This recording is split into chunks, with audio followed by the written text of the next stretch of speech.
When I was rushed into the operating room, the people I loved the most weren't there for me. They were at a dance event, supporting my foster sister, Sophie. My surgery didn't go as planned.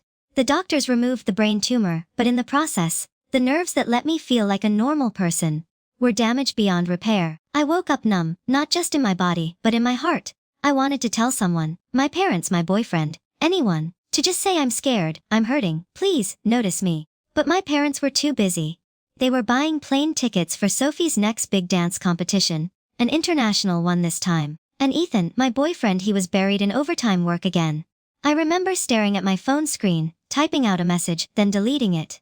Because deep down, I knew, even if I told them, no one would care. Sophie was the center of their world. Always had been. After all, she wasn't just my foster sister. She was the daughter of my father's old comrade.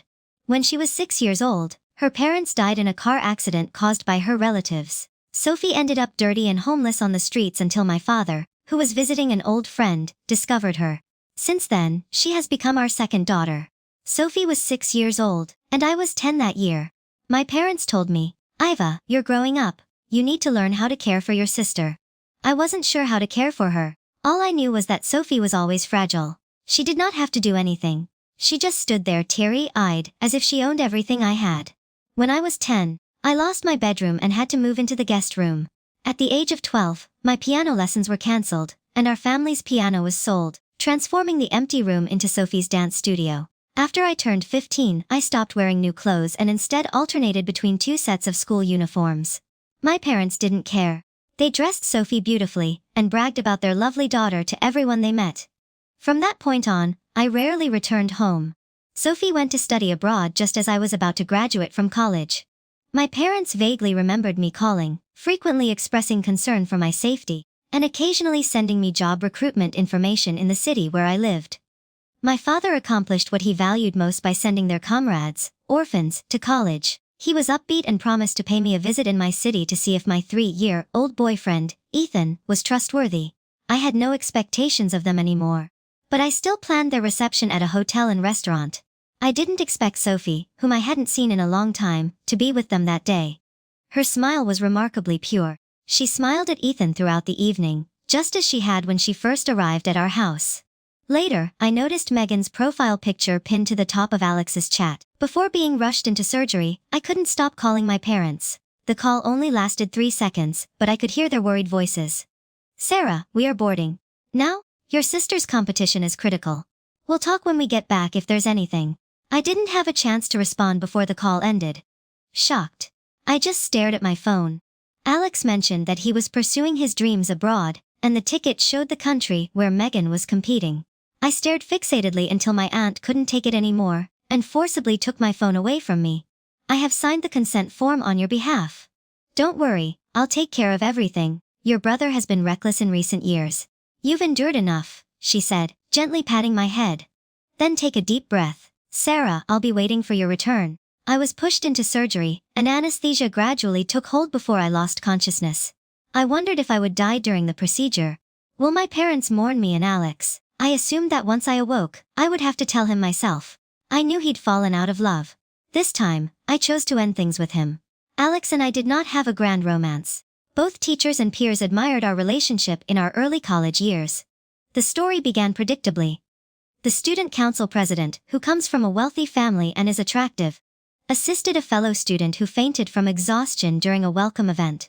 When they met again, he purposefully left 2 candies in her pocket. Alex began keeping candies for me in his coat pocket. To him, I was easily swayed by simple gestures. He often looked at me with concern, saying, Sarah, I've never been more afraid of losing someone. Before. He said I meant more to him than anyone else. There was always a special place for me beside him, just like the candies in his coat. However, the last time I checked Alex's coat after an all-nighter for 2 meetings, I discovered a strange lipstick. A Channel silver tube in 116, Megan's favorite shade. I quietly returned the lipstick to his pocket, deciding to bring my treats. My life changed dramatically when I was 10. I tried to become self-sufficient from a young age, lowering my expectations of others to avoid disappointment and despair. Still, as a human, I couldn't maintain the carefree facade I desired. Alex pursued me for a year before we began caring for each other for the next 3 years. He gradually distanced himself over 4 years, giving me the impression that I, too, could rely on someone. Nonetheless, the narrative remained cliché. Just when I thought I had found someone who genuinely cared, he changed his mind. He'd fallen for my sister. Initially, it was pitiful due to her difficult upbringing. Then her vibrant personality enthralled him in every way. Alex realized his true feelings for Megan after hearing her describe her passion for sports and witnessing her excellence on the pitch. He confessed that he had never met anyone as unique, genuine, and passionate as a blazing flame. Through her, he learned that love should burn brightly. After a few drinks, he admitted that his feelings for me were based on familial attachments and habits. As a result, he became obsessed with Megan and naturally distanced himself from me. I was also planning to exit their lives as gracefully as possible. This was something I had done several times in the first 2 decades of my life. Blend into the background and quietly withdraw. However, all of these thoughts had changed. When I regained consciousness after surgery, I realized I shouldn't be the one to fade away. My aunt was the first to notice my transformation, sitting beside my bed peeling apples and sharing amusing stories to comfort me. She noticed that, despite my quiet demeanor, I appeared indifferent and did not seek comfort. Although I rarely expressed my needs, she could tell from my eyes that I still longed for my parents' attention and the unconditional love that was rightfully mine. However, that longing had vanished. After being discharged from the hospital with my aunt's help, doctors assessed my condition. When asked if I felt anything unusual, I stated that I had never felt better. All the emotions that had previously clouded my mind and obstructed clear thinking had vanished. I could now look at many things calmly and rationally. For example, if my parents genuinely did not care about me, their inheritance may not include me and instead burden me with responsibilities. Alex and I co-founded a company, and I managed all operations, which only needed one person. I stopped seeking emotional validation from them, and instead stood up for what was rightfully mine. My aunt and I arrived home to find my parents, Megan and Alex, who had just returned from a trip abroad. Despite their happy reunion, no one asked why I hadn't called that day. As they entered, they noticed me standing pale-faced in the living room. All 4 of them appeared embarrassed.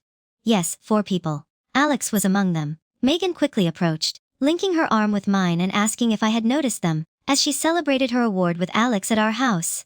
Previously, I might have ignored it to appear as the obedient child in their eyes, but now, under their scrutiny, I gently pushed Megan's hand away. Megan immediately burst into tears, feeling wronged. My father quickly found reasons to scold me, while Alex wanted to speak but refused to lie. When our gazes met, my mother remained silent, allowing them to scold me without intervening. My father and Alex only paused when my aunt, who was upstairs packing my belongings, came downstairs and took my hand before leaving.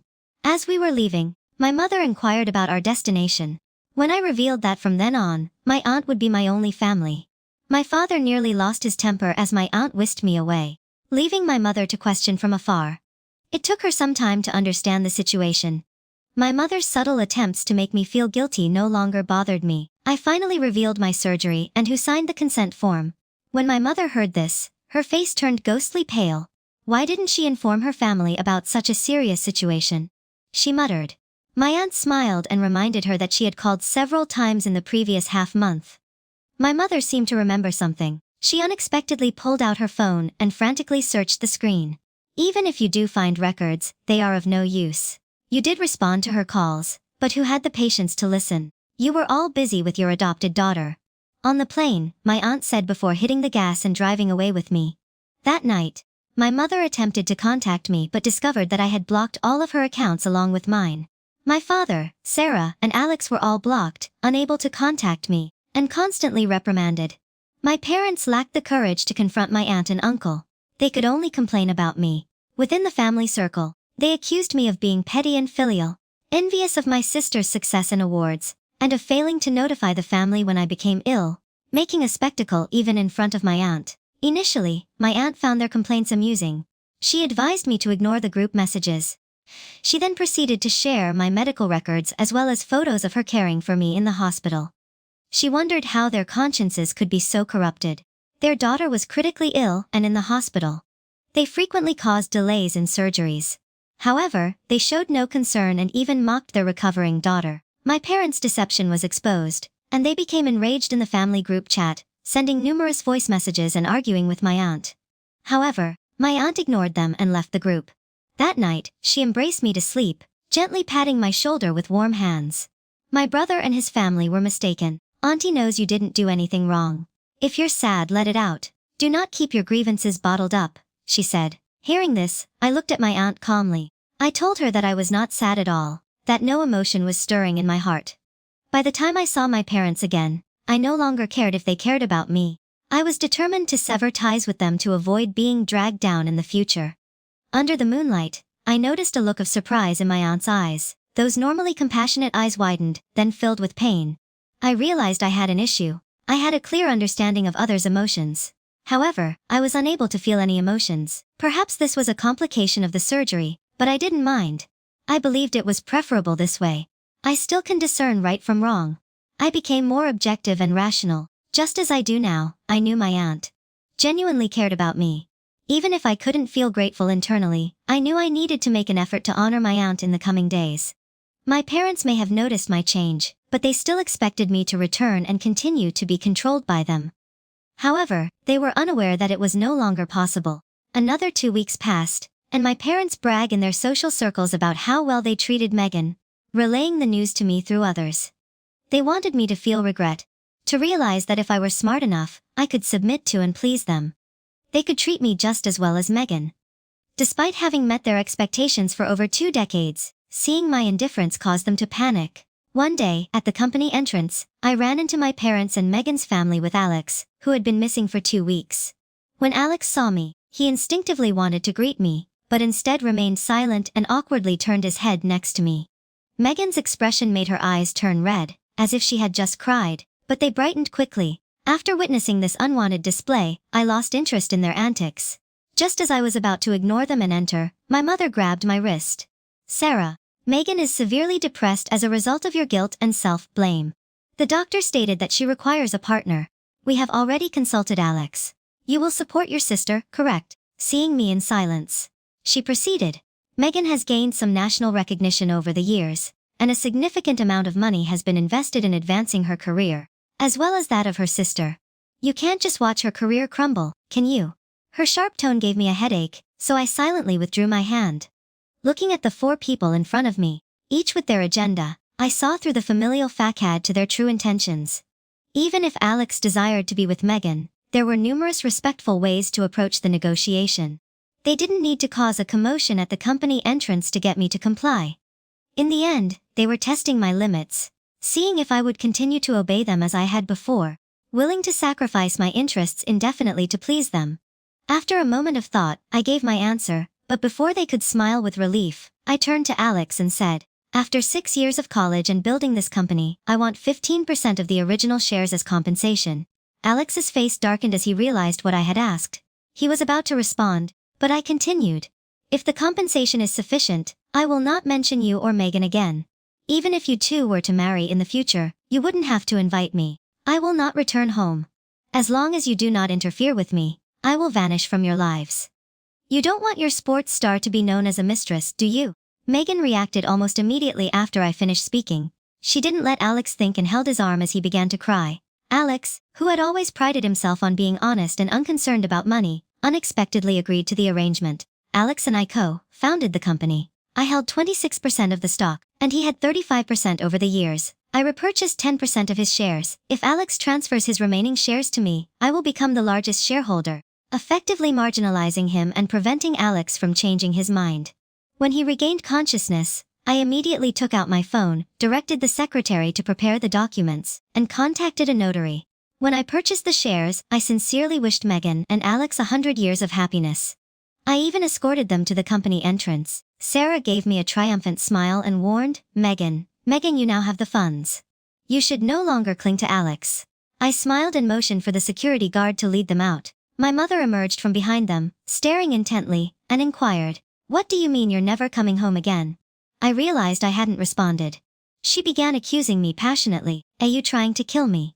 But I refused to succumb to her fabricated illness. This time, I did not even look at her. I just turned to leave. Finally, my mother's smug expression vanished. What is wrong? She tugged on my sleeve.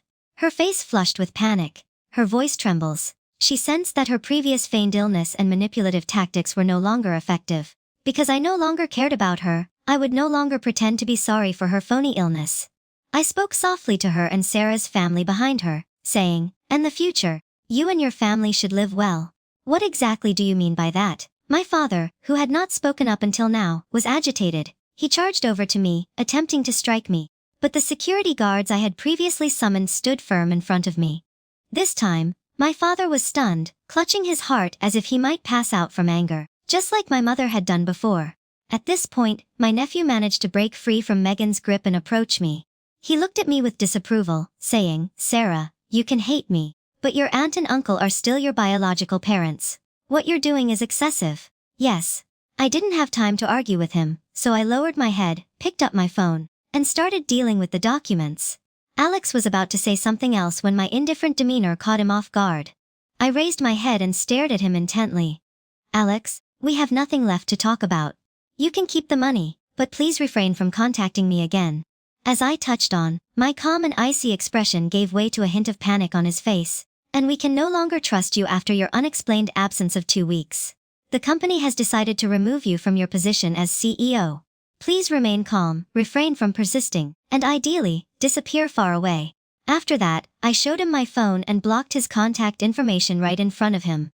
I ignored Alex's displeasure and turned to leave confidently, as expected. I assumed Alex's former position and coordinated with the other shareholders, leaving Alex with no choice but to sell his remaining shares. Men indeed have a significant impact on their careers. After driving Alex away, the company's growth began to accelerate. In contrast, while I was accumulating wealth, Alex was preoccupied with his romantic role, dating his ex-fiancée's sister. At this point, they still saw themselves as winners. Megan maintained a high profile, frequently posting photos of Alex and my parents on various social media platforms, showcasing their family love and affection. Naturally, Alex covered all of these expenses. My parents' lives had become strained since they retired, and they had spent all of their savings on Megan's athletic career. Previously, they had maintained a facade of prosperity because of me, and now that the entire family was dependent on Alex, their relatives, who visited regularly, were unaware and continued to praise them for finding a wealthy son-in-law, just as they were eager to spread the word and boast about their picture-perfect family. I bought a new house for my aunt. I moved her from the old neighborhood to a detached home in the city center. My aunt hadn't been married or had children. She treated me like I was her daughter. She was initially hesitant to accept that her name was on the property deed, but I assured her that the house was hers and could not be manipulated by greedy people. As I reflected on our past, I mimicked an affectionate gesture by leaning my shoulder against hers. I said I'd live with my aunt from now on. Please accept me. Okay. My aunt's eyes filled up with tears. She gently patted my back and consoled me softly. It's okay. It's okay. We'll always have a place to call home as long as aunt is here. When my parents learned that I had purchased a house for my aunt, they became extremely concerned and rushed to the outskirts of the neighborhood where my aunt and I lived. Security was tight here. They couldn't stay at the gate for longer than 3 minutes without presenting their information. My father called my aunt's phone and hurled a barrage of insults. In his opinion, my aunt had turned into a troublemaker who had harmed their father-daughter relationship. My aunt listened calmly and then asked him, "Do you need me to cause trouble after what you did to Sarah?" My father paused, but before he could respond, she continued. "You claim Sarah is your daughter. But why doesn't your home have a bedroom or wardrobe for her? There are no dishes or utensils for her. There isn't even a photograph of her in the family portrait. If she's your daughter, where would you put her?" As I watched my aunt become emotional over the phone, I approached her and hugged her from behind. I remembered the harsh winter when I lacked appropriate winter clothing and had to layer my spring and autumn school uniforms. I ended up shivering in the snow, but when I got home, nobody was there. My parents had taken Megan out to see a movie. I had no food left in the kitchen and no money in my pockets when I collapsed.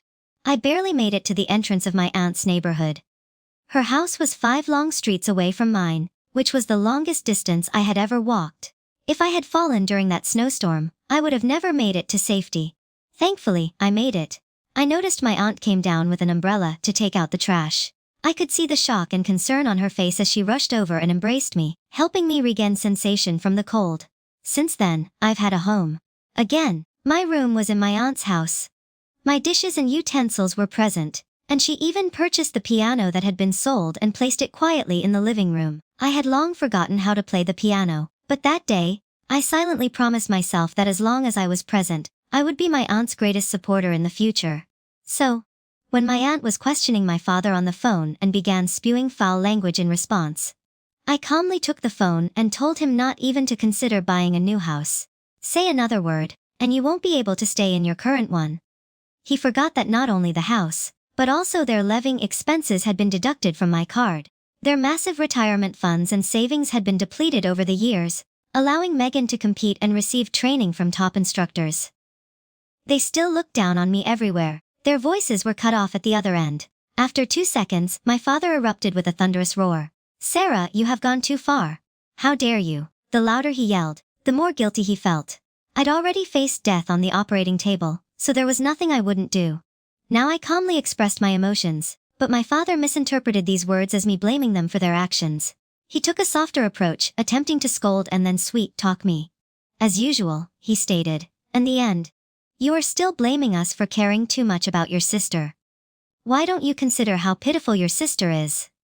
It appears that you believe you are currently living too comfortably." After he finished speaking, I hung up the phone and started calling a real estate agent.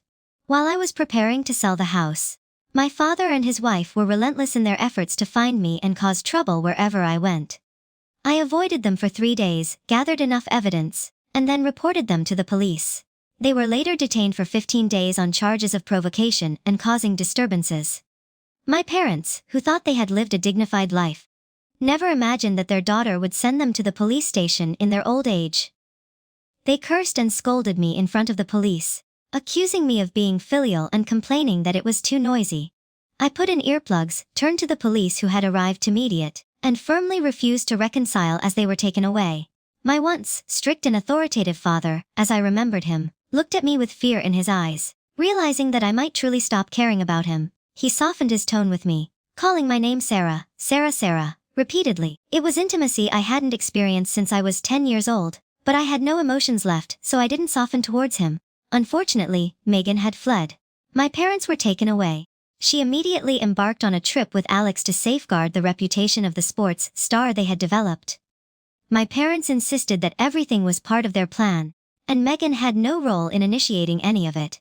I imagined Megan's unpleasant demeanor when she was not causing harm, assuming there would be another opportunity sooner or later.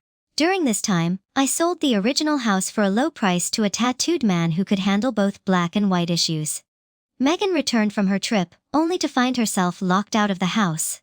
She couldn't believe the house was gone, and spent a long time knocking on the door, demanding an explanation. When the door finally opened, she saw the tall, tattooed figure and was too terrified to move.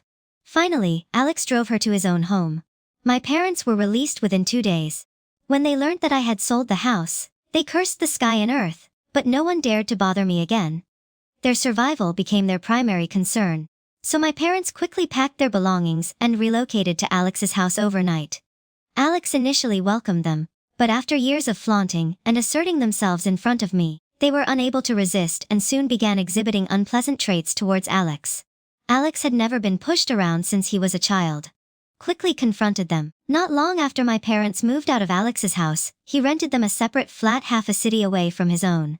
As a result, my parents constantly blamed Megan. They claimed that when Alex was with me, he never treated them so disrespectfully. Why didn't Megan tell Alex anything? Megan relied on Alex to fund her athletic endeavors. How could she stand firm in front of Alex over time and keep her relationship with him? Megan also grew apart from her parents. When Megan went to see her parents, she overheard them complaining about Alex. It made her nostalgic for the days when she was in charge of their daily needs. Megan, however, had grown tired of their manipulative tactics. She destroyed everything in the house and confronted her parents, asking why they hadn't come to her if they thought she was so special. This was the first time she had ever lost control in front of her parents. After firmly securing Alex, Megan realized that her family was only a colorful backdrop in her life, and she no longer required anyone's approval. The confrontation was explosive. My mother was the primary aggressor, wailing and pulling Megan's hair at the rental house entrance, accusing her of being ungrateful and failing to appreciate the years of care and investment she had made. My father, embarrassed, sat quietly inside smoking. Megan stood her ground, shouting at my mother, calling her a vampire and ungrateful. The commotion eventually drew the entire floor's attention before coming to an abrupt end. This incident made headlines, causing relatives who had previously showered them with affection to scatter and sever ties. One relative told me about my parents' situation, expressing disbelief that they had once boasted about raising good children and were now describing Megan as ungrateful.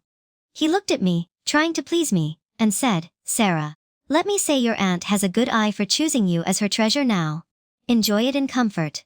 But my aunt was unimpressed and abruptly kicked him out as the door closed. She remained enraged, pointing out that they had mocked me as a wild child when I was younger. However, now that her son has graduated and is looking for work, they have praised me. I felt nothing about it. I'd met too many people like them in the first half of my life. But as I looked at my aunt's worried expression in the warm yellow light, a brief warmth filled my heart. Only then did I notice that a few strands of white hair had appeared among her star clocks. I reached out and held her hand, asking her not to be angry and inviting her to a feast, and I told her that what he said was incorrect. "It's not that you made the right decision in choosing me, but I'm grateful to have met you." My aunt's eyes turned red from the warm light. She turned away to wipe her eyes before returning to me with a smile, saying, "Don't be silly. I'm your aunt. It's natural for me to love you. I worked harder than ever, with my rational and objective perspective driving the company's profits to new heights. My worth increased proportionally." I saw Alex again at a business gala hosted by one of our partners. Alex was dressed in a meticulously tailored suit, his hair carefully styled, but the wariness on his once proud face was palpable. It was clear that he had struggled to support his entire family. Megan's athletic endeavors put a strain on my parents' finances, and Alex needed their support, so he had to end his relationship with Megan. His parents had never approved of her, so it was clear that he genuinely loved her. To gain his family's support, he was willing to lower himself and pander to the small-time bosses he had previously despised. However, the people he had previously dismissed appeared to look down on him. The bosses who had been all over him lit up when they saw me. They greeted me and approached quickly. Alex, caught in the middle, could only stand awkwardly in place. But as our gazes met, something in his demeanor changed. As if he had lost his confidence from when the company was just getting started. Alex never cared about the relationships formed at social gatherings, because that was always my responsibility in the business. Now that the company and partnerships are on the right track, those people naturally acknowledge me, but not him. He only strode towards me after he appeared to make a decisive move. I turned and whispered something to the person beside me. The bodyguard quickly apprehended him, and politely escorted him out of the area. It wasn't until after the banquet that night, as I was getting into my car, that I noticed Alex waiting by the side. I looked at him and remembered our past together. After confirming that everything had happened irreversibly, and that there were no lingering emotions, I turned and got into my car. Alex moved quickly to stop me, but the car door closed on his hand, making a sharp noise. As his fingers broke, his face turned pale with pain. He kept his gaze fixed on me. "Do we need to go this far?" "Sarah," his voice was hoarse with pain. I lowered the window, handed him a 100 zalozin check, and offered a light smile for his medical expenses. Without waiting for a response, I accelerated away. Since seeing Alex, I've been on high alert. This group of people was experiencing internal conflicts and was seeking my guidance on their next steps. 2 days later, I saw Megan at the company entrance, whom I hadn't seen in a long time. If I remember correctly, she was supposed to compete in a major competition at the city theater. The organizing committee had sent me an invitation to the competition, and Megan's name was on the list of participants. She wasn't even wearing her athletic outfit and had purposefully applied tired-looking makeup to her face, clearly aiming for me. Megan gave me a pitiful look and knelt without saying a word. "Sarah, this is your brother-in-law. Now, how can you retaliate against him like this solely because of your relationship problems?" She cried internally, as if she were performing in a play. I noticed several professional cameras gradually moving closer to the onlookers. Megan had planned all of this. I yanked her hand and said coldly, "Megan, let's get things straight. It was you who first took your sister's boyfriend and then failed to control him, allowing him to harass me. I defended myself against him and even covered his medical costs. What else do you want?" My voice was loud enough for everyone to hear. Megan became pale and looked at me with resentment in her eyes. The whispers in the crowd became more audible, and I knew she was up to something. After Megan continued to cry, 2 familiar figures appeared in front of me. If I could still feel emotions, I would have laughed out loud at their performance. Despite the embarrassing incident from their previous reconciliation with Megan, their relationship seemed perfect. Unfortunately, I no longer had feelings, so I intervened before my parents could say anything, instructing my secretary to activate the recording equipment. Several cameras were pointed at them in a calm, slow manner. I stated that from now on, every word you say will be recorded as evidence, with legal consequences following. If any of your statements are defamatory, I will file a lawsuit and pursue it to the fullest extent of the law. My father's face immediately turned livid when he heard this. My mother attempted to speak several times, but no words came out due to her impatience. I turned and walked away. She finally rushed forward, clinging to my legs and crying out. She inquired, "What has happened to you? I am your mother. You never treated me this way before." She described the difficulties of raising me over the years, regretting her previous actions, and pleading for forgiveness. With tears in her eyes, she asked Sarah, "Does this mean you don't want me anymore?" I looked at her tearful eyes, no emotion stirring within me. As I pondered how to respond without negatively impacting the company's image, when a strong pair of hands pulled her away from me, I looked up to see my aunt glaring at my parents and Megan shouting, "Grace, how dare you try to force Sarah into anything? I have evidence of everything you did. Please don't push me to reveal everything." She continued to point at Megan, who was now trembling. "This is my brother's adopted daughter, the woman for whom he abandoned his daughter." Megan, realizing the implications, attempted to stop my aunt from speaking, but it was too late. My aunt turned back and loudly told my mother, who was still seated on the ground, that my brother had no deceased war comrades. The girl he adopted is the daughter of an affair he had with his former lover. This realization struck my mother like a bolt of lightning, and she needed a moment to process it. Megan is unable to bear. The pressure shifted and fled into the crowd. My mother finally realized what was going on and rushed forward, grabbed Megan, examined her closely, and then slapped her hard across the face without hesitation. Megan cried out in pain. It was a heavy blow. My parents had cherished and protected her since she was 6 years old, as if she were a precious gem in their hands. She had never been treated this way before, and her usually innocent eyes were filled with tears. Her cries seemed to irritate my mother even more. She continued to use whatever weapon she could find to strike Megan repeatedly. While Megan dodged and begged my father for help, the crowd watched the drama unfold. Nobody expected the family who came to question me to quarrel among themselves. My private security had already escorted Megan's photographer out. As my aunt led me away, the situation erupted, with my father protecting Megan and receiving a slap from my mother, who was then wrestled to the ground by my father. In an attempt to prevent her from attacking Megan, security intervened again as the situation spiraled out of control, and they all ended up back at the police station.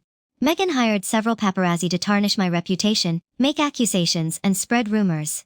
Megan was unable to escape. In the end, Alex was holding hands with someone, rushing over to pick them up from his home. The commotion at the company's entrance today had already made it into the local trending topics. Alex may have already known the entire story on his way, but when he saw a disavowed Megan at the police station, he still had a shocked expression on his face. "Megan, aren't you supposed to attend the competition?" His gaze fell on. Megan realized that the clothes under her coat were not the performance outfit she hadn't had time to change into, which made him even quieter. Initially, Alex admired her artistic passion. He encouraged Megan's dancing as if to compensate for his former self, who was too afraid to pursue his dreams boldly. He even sacrificed his dignity to get down to the business of life. However, this image was now on the verge of collapse. To tarnish her own foster sister's reputation, to clear her name, and easily give up on a competition, that was more important to her than her own life. In her eyes, people are like this at times, willing to disregard everything in the heat of the moment, but then backpedaling in the next instance when confronted with questioning. Look into Alex's eyes. Megan was distraught.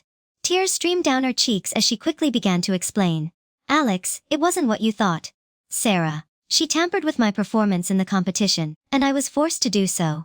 I only wanted her to let me go."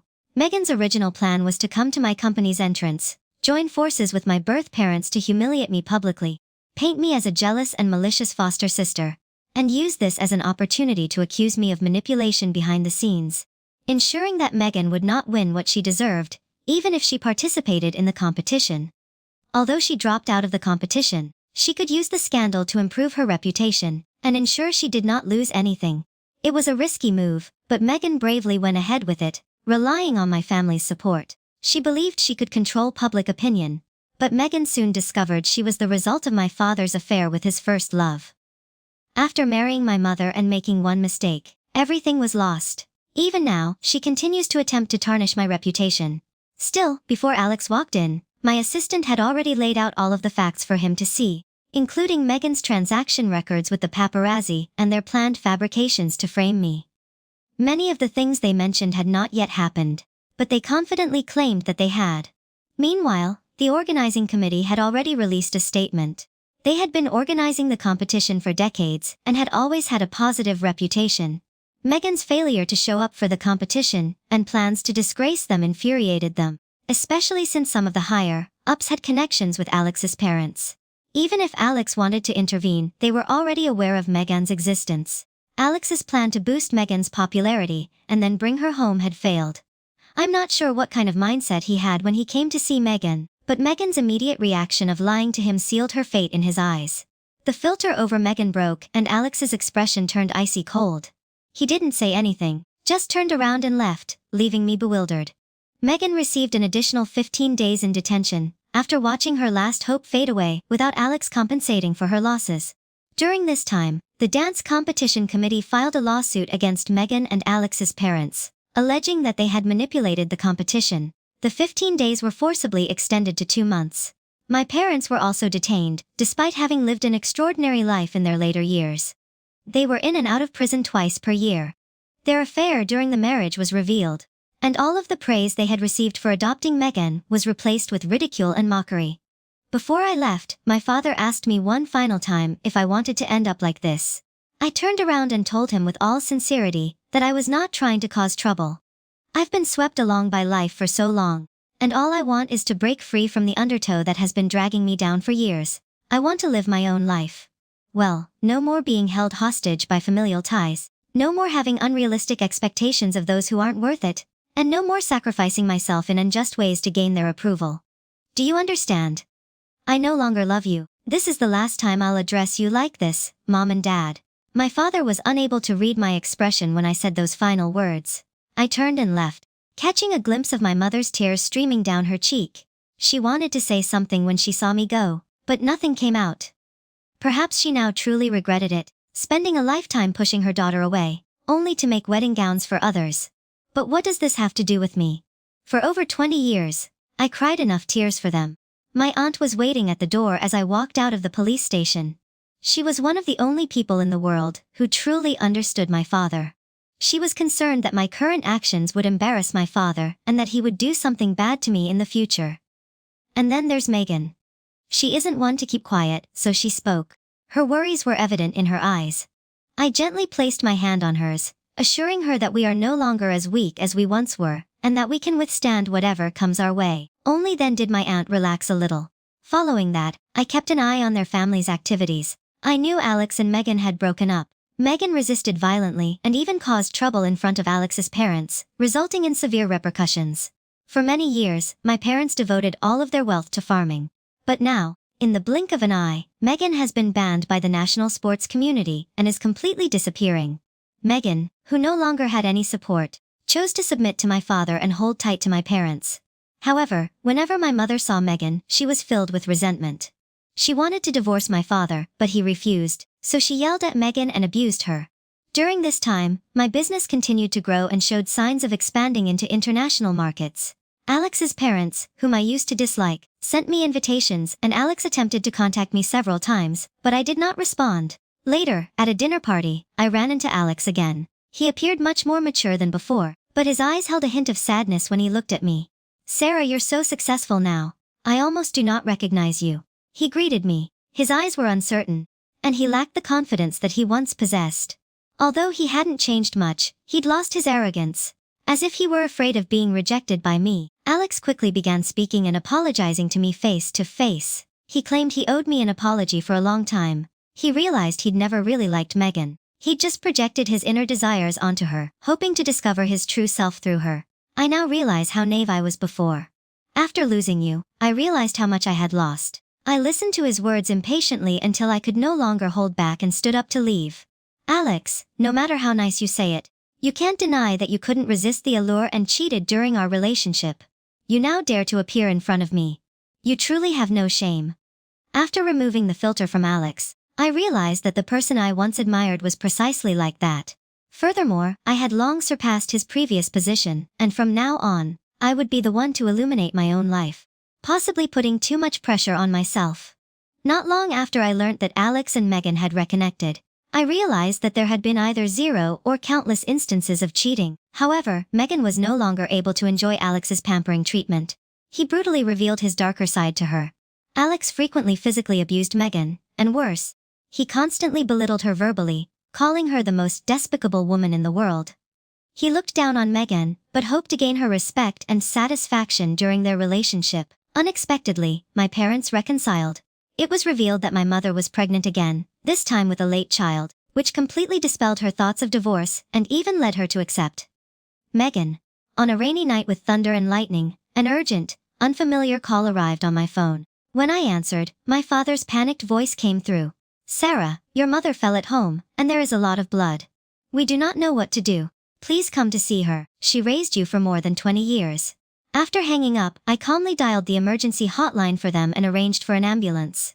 My aunt, who was present, looked at me anxiously and stood up several times, offering to accompany me outside. "No need, I am not a doctor. I will not be of assistance," I calmly responded. My aunt looked at me for a moment before whispering, "Yes, the weather outside is bad. It is dangerous to go outside." I listened to my aunt's words, feeling a sliver of doubt creep in. When I finished dealing with business late at night, and was about to sleep, my phone vibrated, and as I answered the call, a burst of chaotic electrical noise erupted. Without hesitation, I hung up the phone, only to discover after exiting the call screen that the number had sent me several text messages. The most recent one was only a few lines. "I apologize. I am not worthy to be your mother. Take care of yourself and your Aunt Sarah. I am going to atone." Scrolling up, I noticed 3 words. "Do not come here." My heart jumped. At that moment, a long-forgotten sense of suspicion rose in my chest. I stood up from my seat and walked towards the door.